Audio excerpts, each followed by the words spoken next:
Alright y'all, welcome back to the channel and to some more home defense testing. And today we've got a rather interesting combination to run. I'm really curious to see how it would actually perform in a sort of more defensive oriented scenario. These could be a pretty decent option, or a pretty at least intriguing option for some people that want capacity without having a bunch of recoil and stuff like that, or a really long extended mag tube on your shotgun. Maybe these might work. We'll see what they do as far as pattern goes, how reliably they cycle, which we'll talk more about that here in a second. And I've even got some gel blocks out here today as well that we're going to run them into and see what we actually get as far as penetration goes. Before the shells we're running today, I brought out some of these Aguila mini buckshot shells. These are only a 1 3/4 inch shell and they're really short and stubby, but they are a 4-buck and 1-buck kind of stacked loading, if you will. Apparently there's 7 4-buck pellets and 4 number 1-buck pellets, and they're moving about 1,200 feet per second. So I mean, that's plenty enough velocity for a 4-buck or a 1-buck pellet in a defensive scenario to not make for a very nice day for an intruder. But how are these going to pattern? How reliable are these going to be? How much penetration are we going to be able to get? Just how well are these shells going to do overall in a defensive scenario?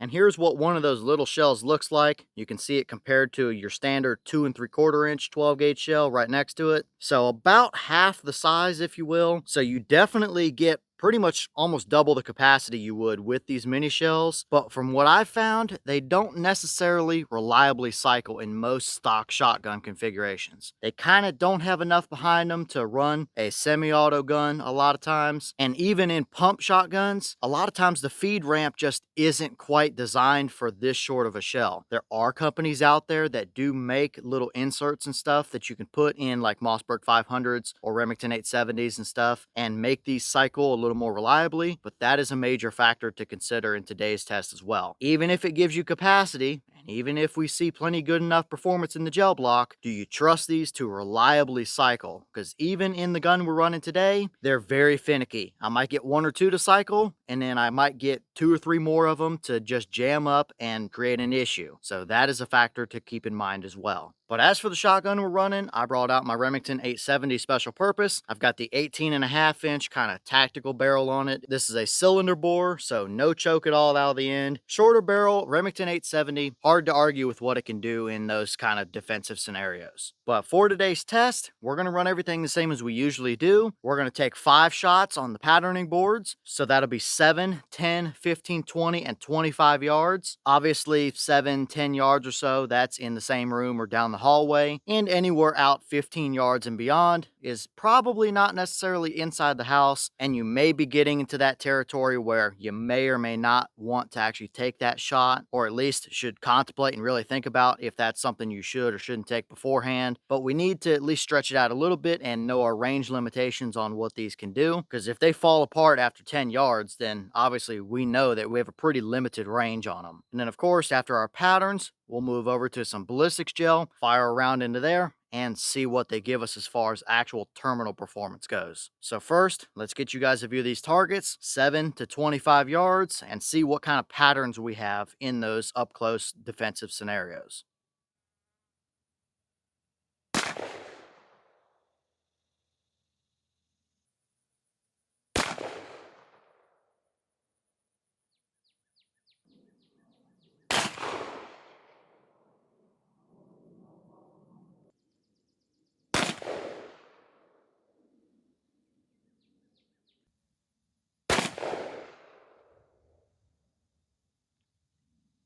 All right, so we'll take a quick run through for our velocities before we go look at our intruder targets. The boss claim is 1,200 for these shells. We do only have an 18.5 inch barrel, so I was not really expecting to see their full velocity number claim, and we did not. It seemed like we were bouncing right around 1,100, maybe just a little bit over it, and that's probably pretty realistic for our setup anyway. So we had 1125, 1114. Our third shot read 1270, so that is definitely an outlier. I kind of doubt that that's an actual reading. It probably read some sort of a gas seal piece that sat under the pellets or something of that nature, considering where the rest of our shots were. So I'm just going to delete that number because I don't think it's actually right as we get to our average. Then we had 1101 and 1077. And after getting rid of our 1270 number that I doubt was actually a correct reading, we're right at 1104 on average. So a little over 1100 feet per second, about 100 down from the boss claim, but I still wouldn't want to be staying in front of it, that's for sure. It's not going to feel very good to be hit by a handful of buckshot pellets like that at 1100, but how did our actual intruders fare? Let's go check out our patterns and see what we really got.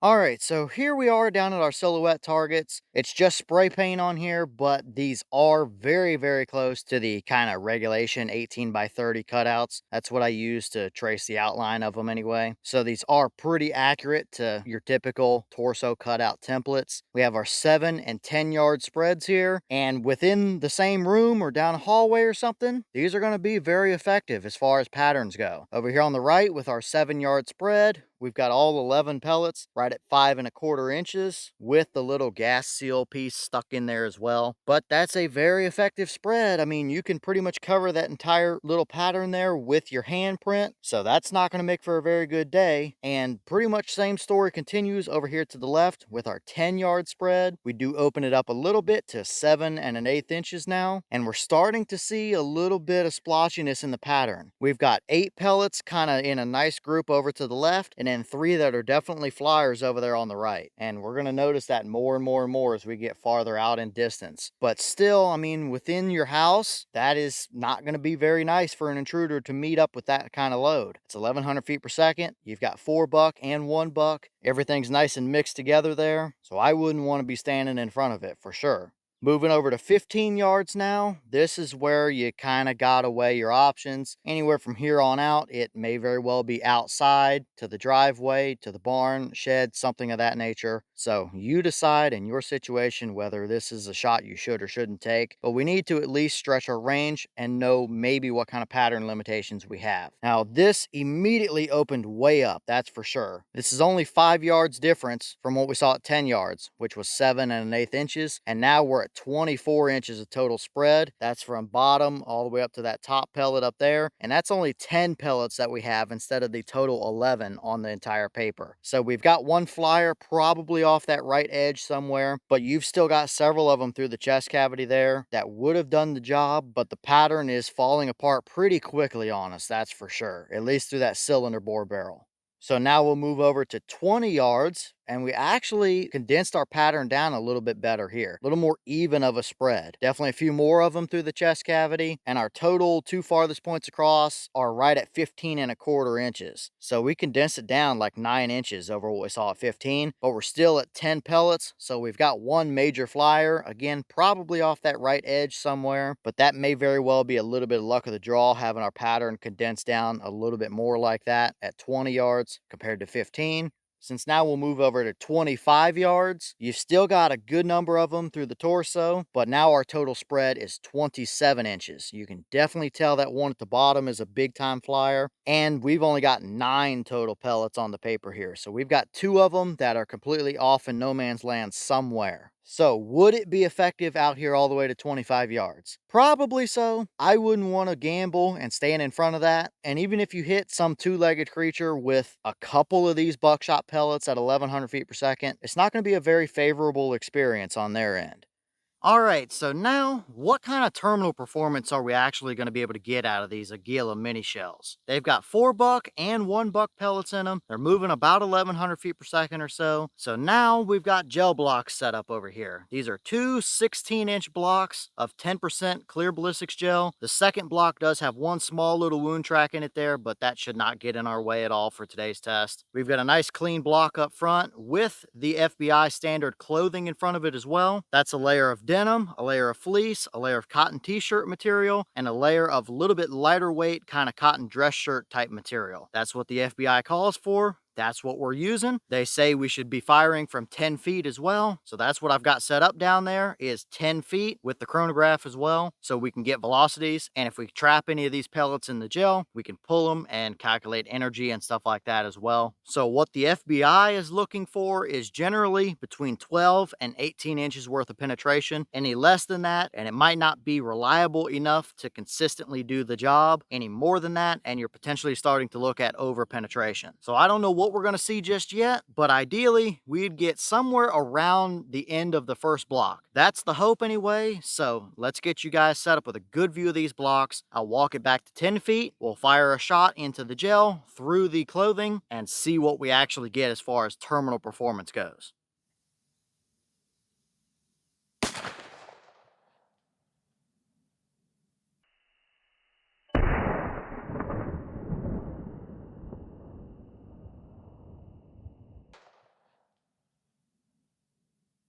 All right, that shell gave us 1,090 feet per second through the chronograph, just a hair shy of our average that we saw earlier, but that's going to give us a good baseline to calculate some energy off of once we pull these pellets here in just a minute. But as far as our gel block goes, we're looking pretty good there. I did count, that's 9 out of the 11 pellets that we had go right through our gel. The other 2 might have been just above it since we were a little bit high in the gel, but we see some very nice penetration. Looks like right around the end of the first 16-inch block, with maybe 1 or 2 that stretched a little bit farther. I see a couple 4-buck pellets sitting there. There's a 1-buck pellet sitting out there as well, and I believe this one out in the other gel is another 1-buck pellet, and I believe we even had one kind of fall right out the side here as well. So it seems like averaging pretty close to 16 inches of penetration. I mean, that's gonna absolutely do the job. It's right kind of where the FBI wants it to be. Obviously, we had a bunch of good hits right through our clothing as well, so everything went right through there, and it looks like it carried a good amount of that denim and stuff in with it as well. That'll be a mess for me to clear out of the block later. But we had a bunch of good hits right up here in the front of the block, and you can really see those blue streaks from carrying that denim and stuff down into there. But everything looks pretty good as far as the penetration capability goes. You can see there's another pellet stuck right in the top of the gel. So we clearly have plenty good enough terminal performance to do the job for sure. I definitely would not want to try my luck with that kind of combo. But as far as official measurements go, if we line everything up here with our tape measure, it seems like on average we're looking at between 14 and 16 inches worth of penetration there with most of our pellets. Our farthest one that's sitting out here in the top of the gel is right at the 20-inch mark. So that one may have been our lead pellet or something like that, being pushed out there in front of everything else, maybe a little quicker than the rest of them or something. Either way though, it seems like mainly 14 to 16 inches of penetration is what we're looking at here. So now I'll pull out all of these pellets that we've got sitting in the gel. We'll go up to the bench on the back porch, look at everything, measure everything, weigh it, and then we can obviously calculate energy numbers and stuff from there.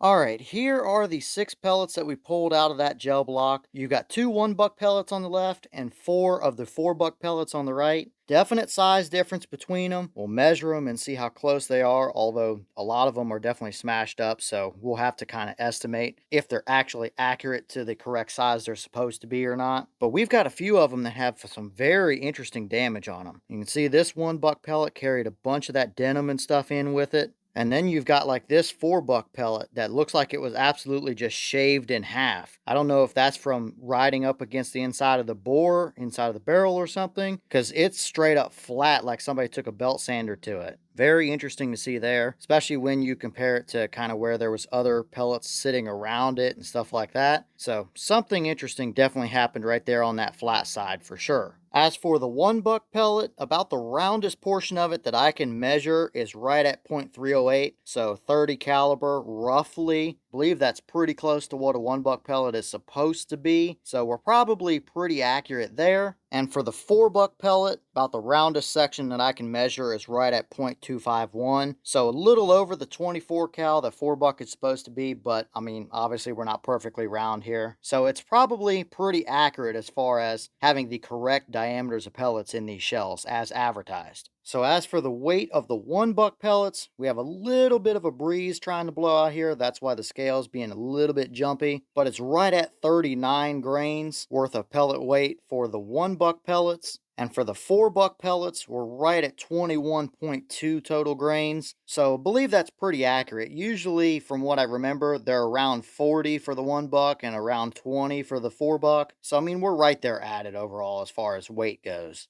So after doing some calculations after the fact here as I'm editing, here's the total rundown of the velocity that we got for this shot, the pellet weights, the pellet energies, the total shot weight, the total energy numbers, and everything we need to see. Our velocity for this shot was 1090, so that's our basis to run off of. We have 4 of the 1 buck pellets. If they're weighing about 39 grains apiece, that's a total of 156 grains worth of 1 buck pellet. We have 7 4-buck pellets. Multiplying that out at 21 grains apiece is about 147 grains of total 4-buck pellet weight. So total shot weight for all of the pellets combined is right at about 303 grains. So call it 300 grains worth of shot weight moving at 1090 feet per second. As far as energy numbers go, for our 1 buck pellet that weighs 39 grains, we're looking at about 103 foot-pounds of muzzle energy per 1 buck pellet. Times that by 4 equals about 412 foot-pounds for the 1 buck pellets total. For the 4 buck pellets weighing 21 grains apiece, we're looking at about 55 foot-pounds of muzzle energy per 4 buck pellet. Multiply that by 7 gives us a total of 385 foot-pounds of muzzle energy for the 4 buck pellets. Add the two numbers up and we get a total muzzle energy at just shy of 800 foot-pounds, sitting right at 797. So it would definitely be adequate enough, and we saw what the penetration does. So terminal performance, I'm calling it good enough to do the job. Alright, well, what do we think about these Aguila Minishells as far as a home defense scenario goes? Are they better than a sharp stick? Your first shot? Definitely so. I wouldn't want to stand in front of it, that's for sure. We've got plenty of terminal performance, 14 to 16 inches with maybe a pellet or two that reach a little farther than that in the gel after going through clothing and stuff. That's plenty enough to do the job. But the biggest downside or drawback to what these can do in a defensive scenario is their reliability on cycling. In a semi-auto gun, good luck. In a pump gun, maybe. I've never tested the little feed ramp extension pieces that some companies make for the 500s and 870s and stuff like that. Those might actually turn these into a reliably cycling combination, but in my stock 870, not something I would trust, that's for sure. I might get 1 or 2 that cycle okay, and then you'll get 5 in a row that jam. So not something I would really trust. You got one shot that goes bang. If you got it center mass, they're not going to have a very good day, that's for sure. But after that, it might be a luck of the draw. Your shotgun may turn into a club at that point if you get a jam up. Because even on a normal shell, typically you can clear that jam a little easier. With these mini shells, they try and turn sideways or flip upside down or something like that. And I even had one get stuck under the bolt on top of the little feed ramp and stuff in that 870. So you had to turn the gun upside down and shake it and stuff like that to try and get it out. Not a good situation if that happens in a crunch time scenario. So are these something that I would run in a defensive setup? Probably not, mainly based on the reliability to cycle. It's just not something that I would reliably trust. But if this is what you had or wanted to run and they actually do cycle for you, you've got the pattern and the terminal performance to be plenty effective with them for sure. So let me know your thoughts down below. Is this about what you expected to see? Were you a little surprised one way or the other? Have you tested any of these Aguila mini shells? And if so, what kind of results have you seen? Is that a combo you would actually run for your defensive setup? Or you kind of like me where, sure, you've got a pattern and gel penetration that's plenty good enough, but the reliability and cycling factor is probably not something you're willing to risk. And maybe what other stuff do you want to see us test when it comes to either different buckshot loads in these defensive tests, or what else do you want to see us do with these Aguila mini buckshot loads? Let me know all that down below. But with that being said, I've got some more testing to get done for you guys, so I'm going to get back to it. As always, we have the channel Instagram as well as the mailbox where you can send stuff if you'd like. All that information will be in the description if you're interested in it, but I'm going to get back to it, so I'll see y'all in the next one.